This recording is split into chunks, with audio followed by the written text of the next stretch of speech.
안녕하세요. 지금부터 충남대 진로설계 2 10주 수업을 시작하겠습니다. 여러분 반가워요. 안녕하세요. 좀 이름은 거창하죠. 현대사회 직업과 일자리 전망입니다. 뭐 직업의 수 그리고 앞으로 일자리가 어떤 것들이 괜찮은지에 대해서 좀 나와 있는 것들을 좀 정리해 보았습니다.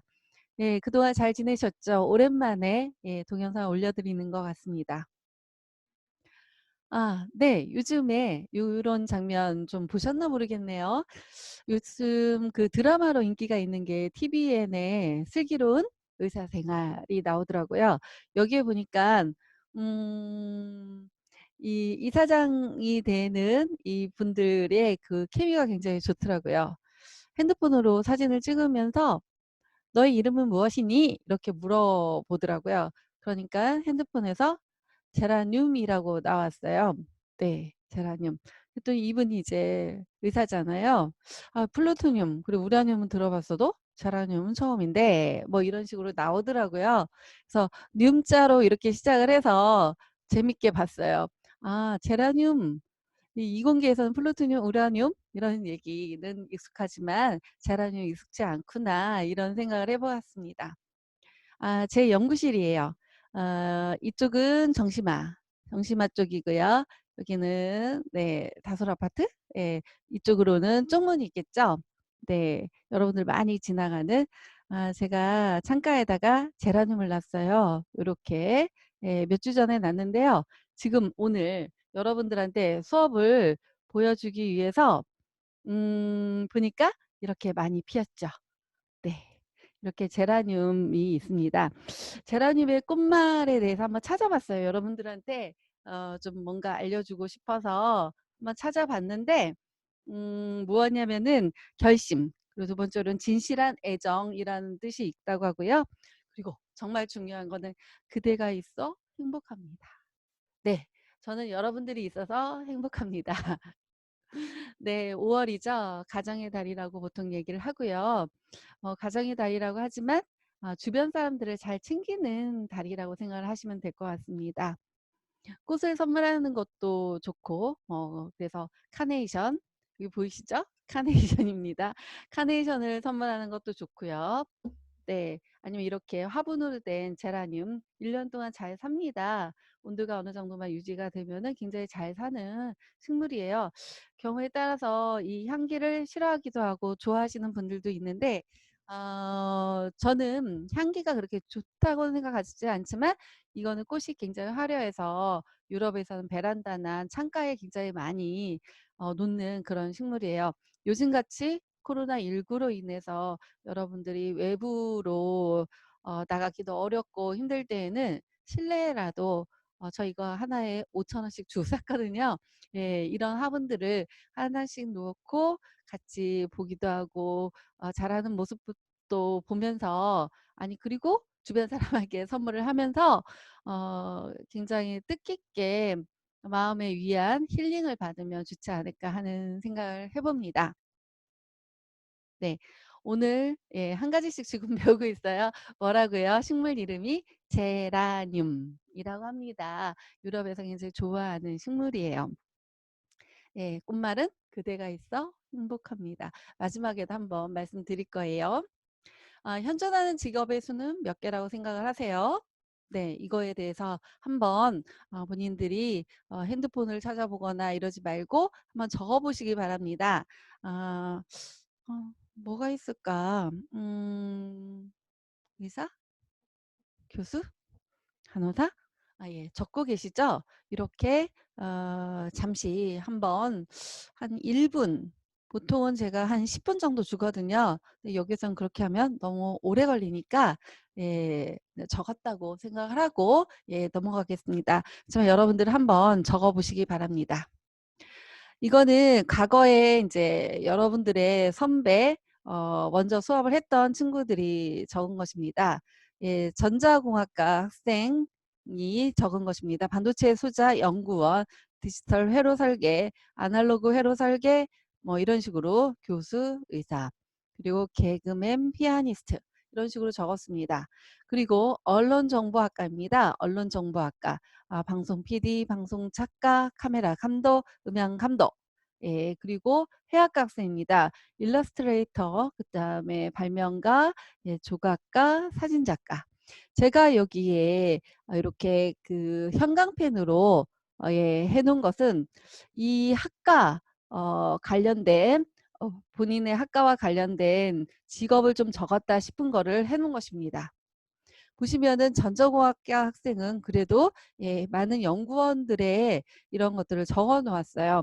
근데 대부분의 학생들은 의사, 변호사, 간호사 이런 식으로 일반화된 직업들을 적는 경우가 굉장히 많더라고요.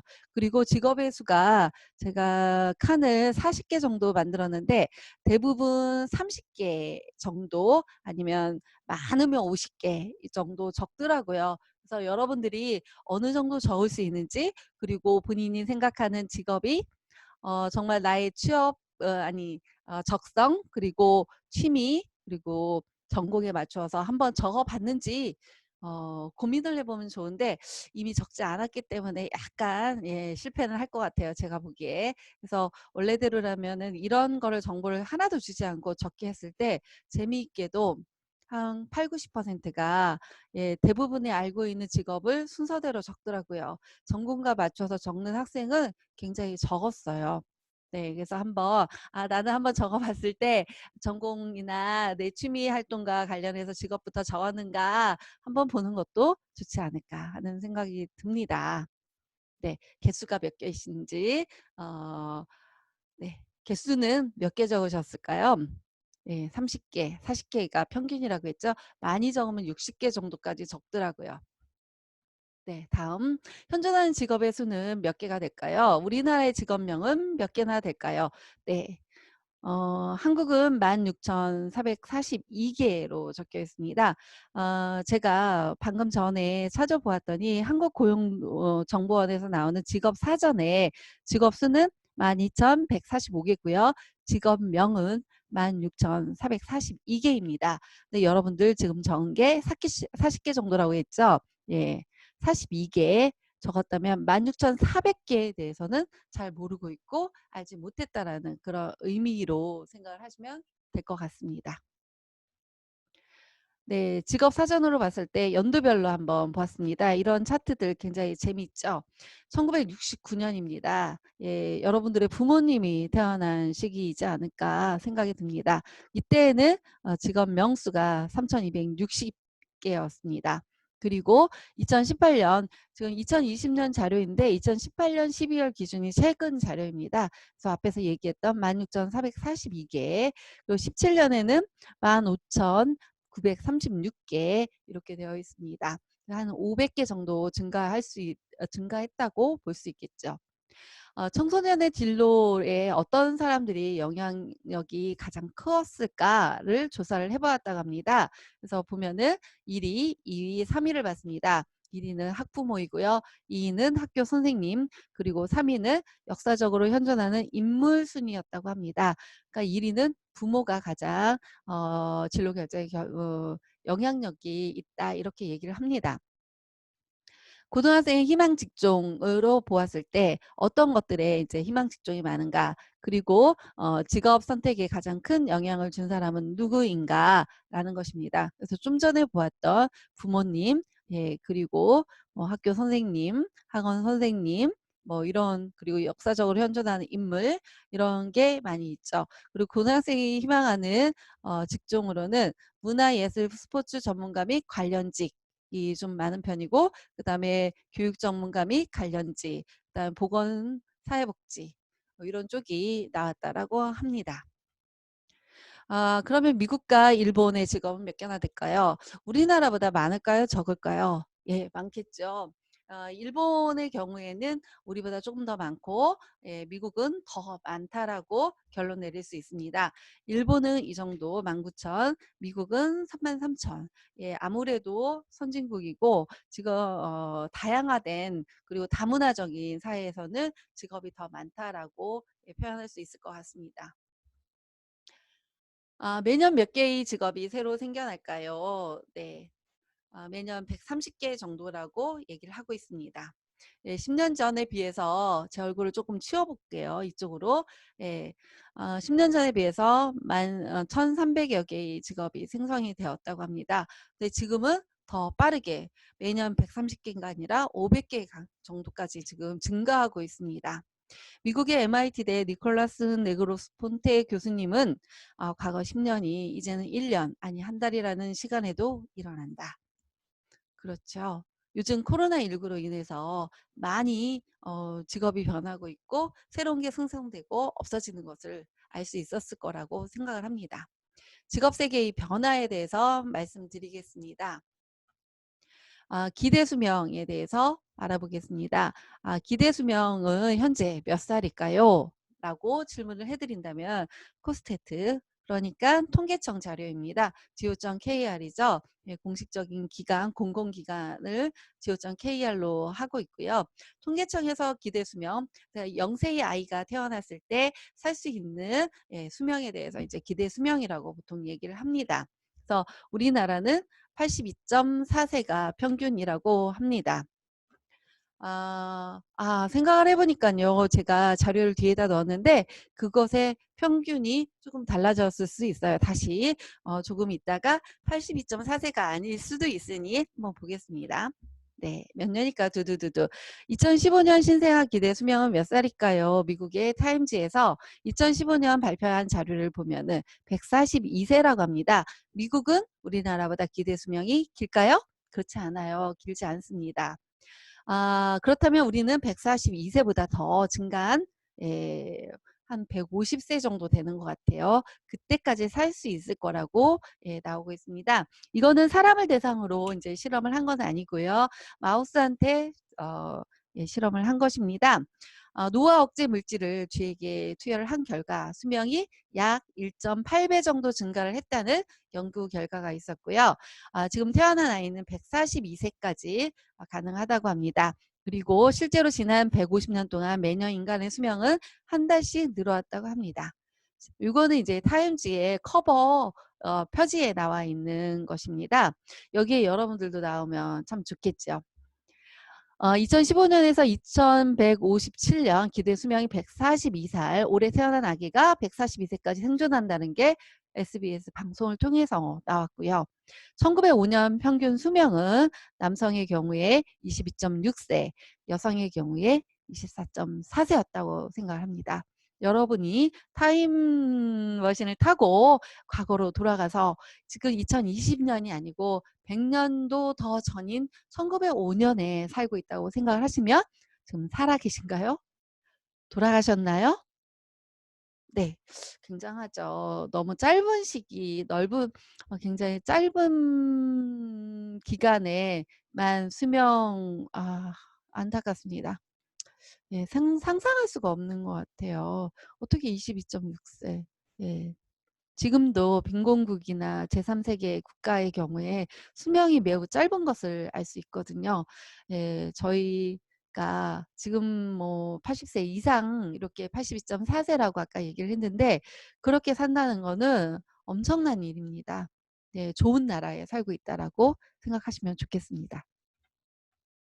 예, 우리나라 기대 수명입니다. 예, 평균이 조금 틀렸네요. 아까 82.4세로 했는데 82.7세이네요. 이게 이제 6대 자료였었거든요. 작년 2017년도 거, 그다음에 2018년도 게 82.7세입니다. 그 이유를 보시면 지금 통계 자료가 아직 정확하지 않은 것 같습니다. 왜냐하면 2017년에도 남성의 경우에 79.7세였고 지금도 79.7세, 그리고 여성의 경우 85.7세, 6년 차이가 나는 거 보실 수 있죠. 6년 차이입니다. 6년 차이. 네, 엄청난 차이죠. 그래서 현재 남성과 여성의 기대 수명이 6년까지 차이가 난다라고 나와 있고요. 좀 연세가 드신 분들로 올라가면은 기대 수명이 뭐 100살일 경우에는 거의 비슷하게 2년 정도 기대 수명 차이가 있는 거, 2년 정도로 접근이 됐더라고요. 그리고 3년, 그리고 4년 이런 식인데 젊은 층에서는 6년까지 이제 차이가 난다라고 할 수 있을 것 같습니다. 예, 생애 100세 시대라고 합니다. 60세 정년이었을 경우에는 100세 시대라고 한다면은 어때요? 예, 40년을 어떻게 보낼 것인가, 예, 고민을 하는 거고, 50세에 은퇴를 하게 되면 50년을 어떻게 보낼 것인가, 40세에 명퇴를 하게 되면 60년을 어떻게 보낼 것인가, 30세에 조퇴를 하게 되면 70년을 어떻게 보낼까, 예, 고민은 하는 그런 100세 시대가 됐습니다. 예, 뭐 헌드레드 시대라고 보통 얘기를 하는데, 과거에는 60세 정년을 하고 한 뭐 5년이나 아니면 10년 후에 돌아가시는 분들도 많았었어요. 근데 지금은 그렇지 않죠. 그러다 보니 수명은 길어졌지만 그 후에 정년을 한 후에, 은퇴를 한 후에, 명퇴를 한 후에 내가 어떻게 살아가야 되는가에 대한 고민들이 많아질 수밖에 없습니다. 그리고 어떻게 보면은 IMF 시대 이후에 결혼을 한 분들의 경우에는 IMF 때문에 결혼 정년기가 뒤로 간 경우가 많거든요. 그러다 보니 아이들이 이제 어리거든요. 그래서 결국 정년을 하고서도 아이들의 교육비를 지출을 해야 되는 경우도 굉장히 많아졌어요. 그래서 앞으로의 40년, 50년, 60년에 대해서 고민을 하는 중년층 그리고 노년층이 많아졌다라는 것도 하나의 이제 현대의 문제점이라고 할 수 있습니다. 이러다 보니 지금의 직업이 아니라 평생 직업을 원하는 시대로 바뀌었다라고 생각할 수 있고요. 평생 직업을 가지기 위해서는 제2의 직업, 제3의 직업에 대해서 교육도 받아야 되고, 예, 준비도 해야 되는 그런 상황이라고 할 수 있습니다. 네, 평생 직업의 세대입니다. 고령화에 대해서 한번 찾아보았습니다. 보통 그 고령화는 고령 인구의 비율이 증가함으로써 사회 전반적인 연령대가 높아져 가는 변화라고 얘기를 합니다. 유엔에서 제시한 사회적 분류에 따르면 노인 인구는 고령의 사회라고 하는 거는 노인 인구가 7에서 14%가 있는 것을 말합니다. 노인 인구는 만 65세 이상의 인구에 대한 것을 얘기를 하고요. 고령 사회라고 하는 거는 14에서 20% 노인 인구가 이렇게 되었을 때 고령 사회라고 하고, 초고령 사회는 20% 이상이라고 합니다. 근데 앞으로 우리나라는 지금 고령 사회에 들어와 있고 또 초고령 사회로 간다는 게 약간 암울한 상황이라고 할 수 있습니다. 급격한 고령화 속도를 보시면은요, 우리나라 보시면은 2019년 14%의 고령화 사회에 들어가는 거죠. 그리고 초고령화가 되기까지 한국은 2020년을 예측하고 있고요. 일본은 이미 2006년에, 프랑스는 20년에, 독일은 12년에 이런 식으로 되어 있습니다. 그래서 결국은 저희가 준비를 해야 되는 거는 이 초고령화, 고령화 속도가 굉장히 빨라지고 있고 초고령화에 대해서 준비를 해야 됩니다. 그래서 어떻게 보면 평생 직업 그리고 평생 교육 그리고 노인에 대한 이해 이런 것들이 필요하고요. 또 문제점으로는 중년층이나 고령 인구들이 또 경제적인 것들이 어려워지기 때문에 직업을 또 생각을 하게 됩니다. 그러다 보니 청년층이 일해야 될 자리를 또 중년층이나 노년층이 대체를 하는 경우도 생깁니다. 그래서 이런 것들이 서로 균형을 이루면서 이제 직업도 생겨나야 되고 또 일자리도 만들어져야 되는 것이라서 많은 고민들이 있는 게 현재 우리 사회라고 할 수 있습니다.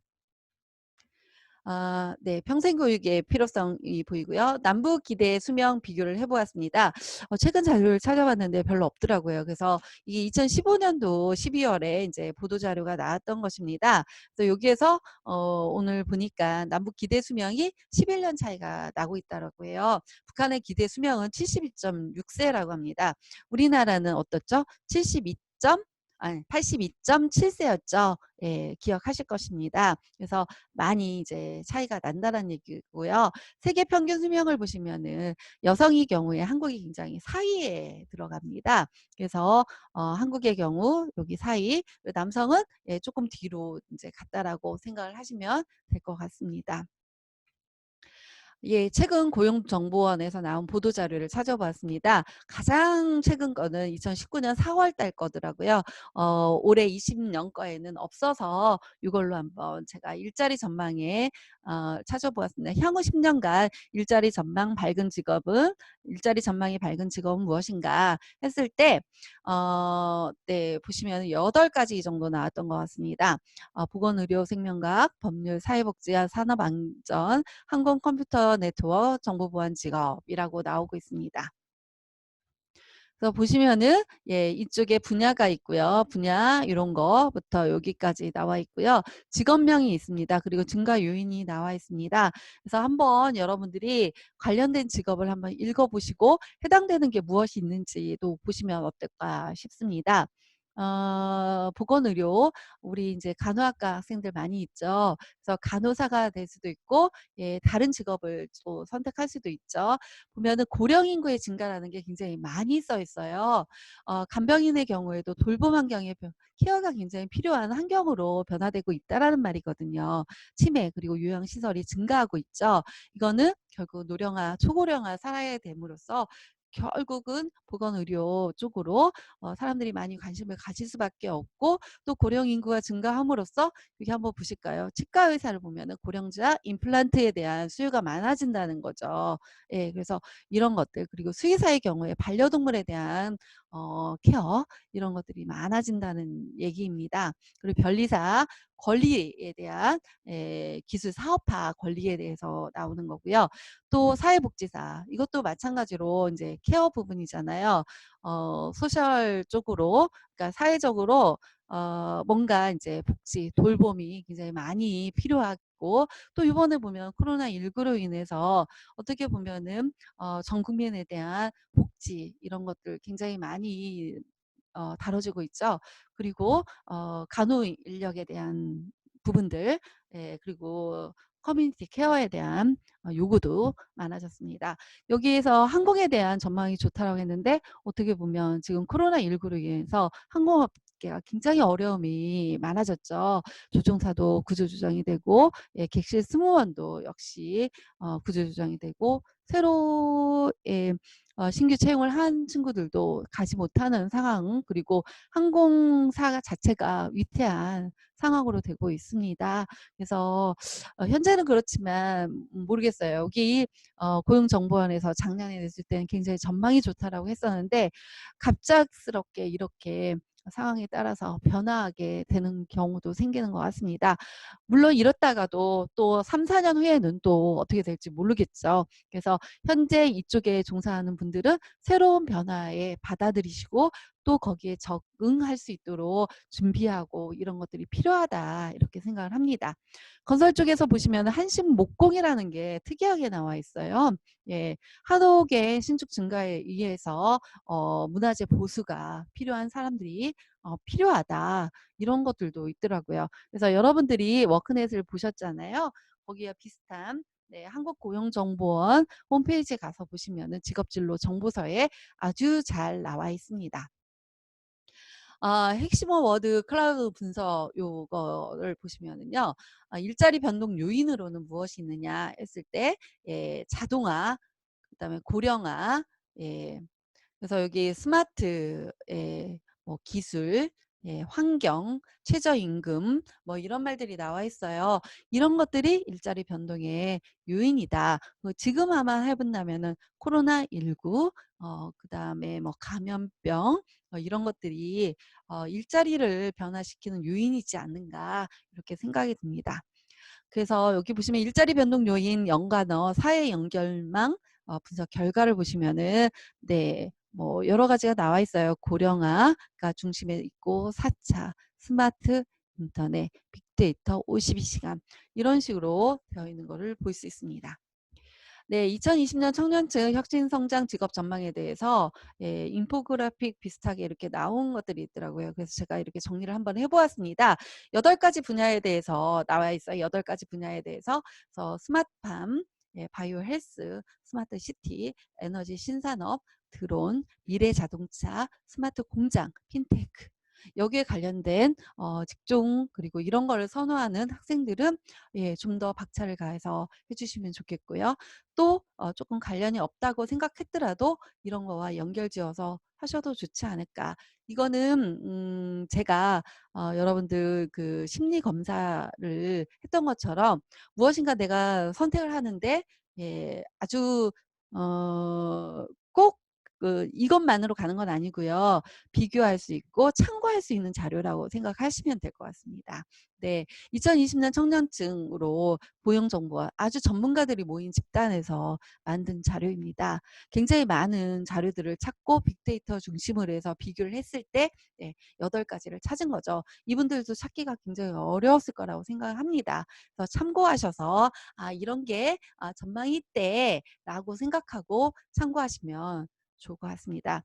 절대적인 건 아닙니다. 절대적인 거는 없어요. 예. 참고하시면 좋겠습니다. 예. 수고하셨고요. 예. 재단이 끝말 예 그대가 있어 행복합니다.